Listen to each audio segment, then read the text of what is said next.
Tomorrow is International Women's Day. And every war they have engaged in the last 25 years, they've claimed they've done it to liberate women. That's what they're saying about the war on Iran as well. But the first thing that they did, one of the very first things that they did, was to kill 165 young girls in a school in the south of Iran.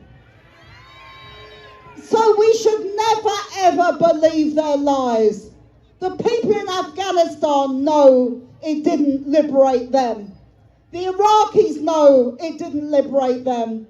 But our government and the US government has learnt nothing from those wars. Nothing at all. And they are trying to do it again and again and again.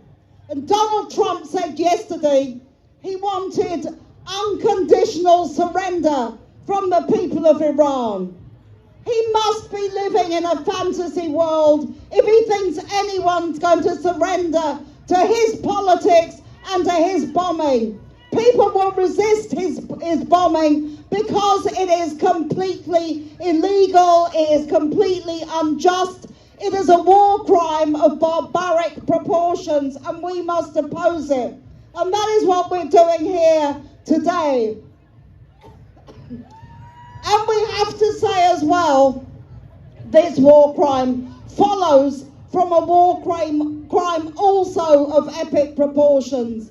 The 2.5 years genocide against the people of Gaza.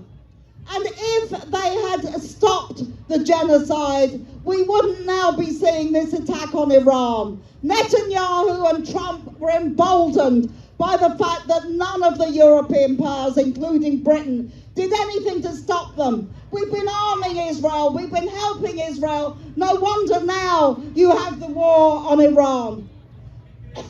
And this war is spreading, and we will pay the price.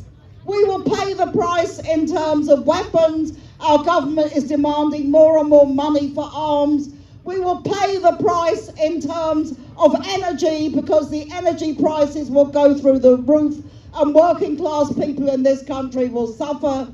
And we will pay the human cost, not just of the people killed in Lebanon, in Iran, in Gaza and everywhere else, but also here, because terrorism will grow as a result of these attacks, as it has done in the last 25 years.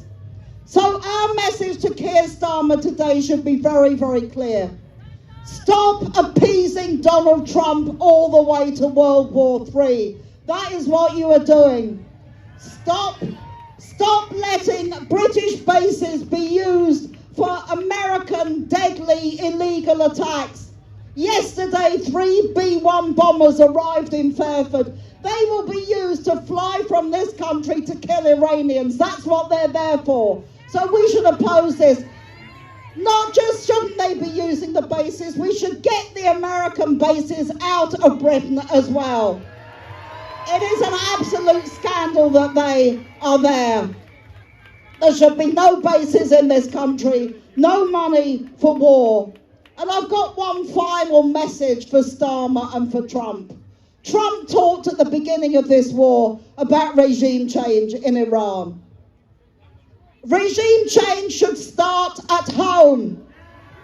Regime change should start with Keir Starmer should be out of Downing Street if he keeps taking us into these wars.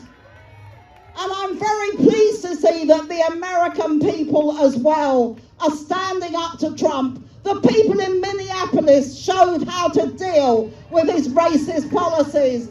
They showed how to deal with Trump. So regime change here, regime change in Washington, and let every other country deal with their own problems. We're fed up.